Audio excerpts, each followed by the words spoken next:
प्रफुल्ल लोढा हा एक सामान्य कार्यकर्ता होता एक 7-8 वर्षापूर्वी. म्हणजे आर्थिकदृष्ट्या अत्यंत कमजोर वर्गातला.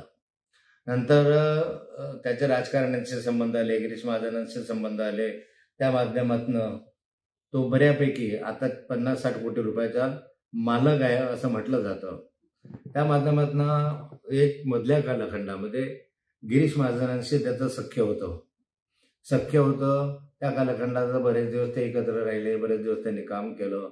नंतरच्या कालखंडामध्ये काय माहिती नाही, ते गिरीश महाजन आणि प्रफुल्ल लोढा यांचा दुरावा निर्माण झाला.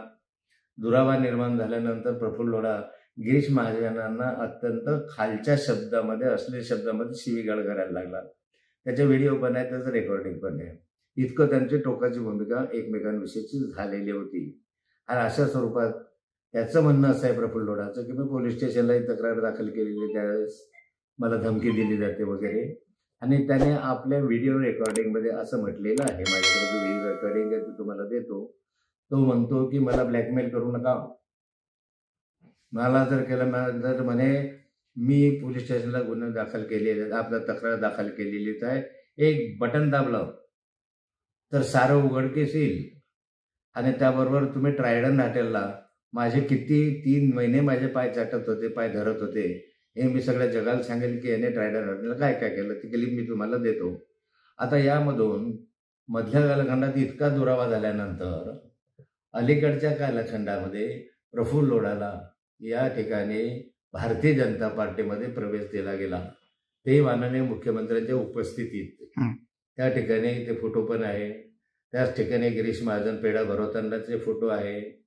त्याबरोबर अशा वेळेस असं काय चमत्कार घडला की त्या इतक्या टोकाची भूमिका शिवाय देत होता. तो म्हणजे तुमचं सगळं काढेल, एक बटन दाबलं सगळ्या देशाला समजेल तुम्ही कसे आहात वगैरे वगैरे, जे त्याचं रेकॉर्डिंगमध्ये आहे.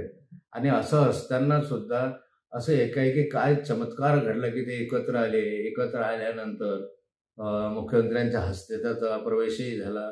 तो संशोधनाचा विषय आहे. पण गेल्या 7-8-10 वर्षामध्ये त्याच्याकडे प्रॉपर्टी 50-60 कोटीपर्यंतची गेली कशी, याची चौकशी करण्याची गरज आहे ना. कदाचित हा ब्लॅकमेल तर करत नव्हता, ब्लॅकमेलमधून तर पैसे मिळत नव्हते. अशा स्वरूपात संशय शंका घ्यायला जागा आहे. त्यामुळे आता त्याच्यावर अंधेरी इथे MIDCला आणि साकीनाका पोलीस स्टेशनला गुन्हे दाखल झालेले आहे. म्हणजे अंधेरी भागात गुन्हे दाखल झालेले आहेत. त्या गुन्ह्यांमध्ये एक गुन्हा जो आहे तो एका अल्पवयीन मुलीवर बलात्कार केल्याचा पोस्कोच्या अंतर्गत गुन्हा आहे. आणखी अन्य फोटो काढले वगैरे, असलेले फोटो काढले वगैरे असा एक गुन्हा. दुसरा गुन्हा जो आहे तो हनी ट्रॅपिंगच्या संदर्भामधला आहे. आणि त्या गुन्ह्याच्या संदर्भामध्ये त्याला अटकही झाली. अटक होऊन त्याला कदाचित जामीनसाठी तो प्रयत्न करतो आहे. परंतु या ठिकाणी असे सिरियस गुन्हे झाले, अशा माणसाला भाजपमध्ये घेणं आणि माननीय मुख्यमंत्र्यांच्या उपस्थितीमध्ये देणं आणि आदल्या कालखंडात इतकी टोकाची भूमिका असणं, असे बरेचसे विषय त्याच्या माध्यमातून येतात.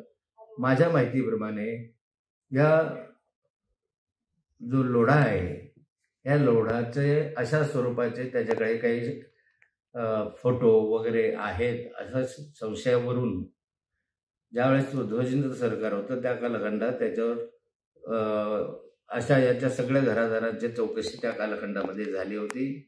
ती CD किंवा त्याचे सगळं शोधण्यासाठी असेल काही असेल मला माहिती नाही. पण त्याच्यानंतरच्या कालखंडामध्ये अगदी 15 दिवसापूर्वी याच्या परत राहत्या घरी पहूर येथे, जामनेर येथे, नाशिक येथे सगळ्या ठिकाणी परत पोलिसांनी रेड घातली होती 15 दिवसापूर्वी. तर कशासाठी घातली, काय घातली हे तर आता पोलिसांच्या तपासांतच बाहेर येऊ शकेल. पण हे गंभीर आहे. हे प्रकरण त्या 72 अधिकाऱ्यांचं नाही आहे. हनी ट्रॅपिंगचा विषय वेगळा आहे आणि याच्यामध्ये अधिकारी वगैरे नाही दिसत. याच्यामध्ये अनेक राजकीय व्यक्ती असण्याचा संशय आहे.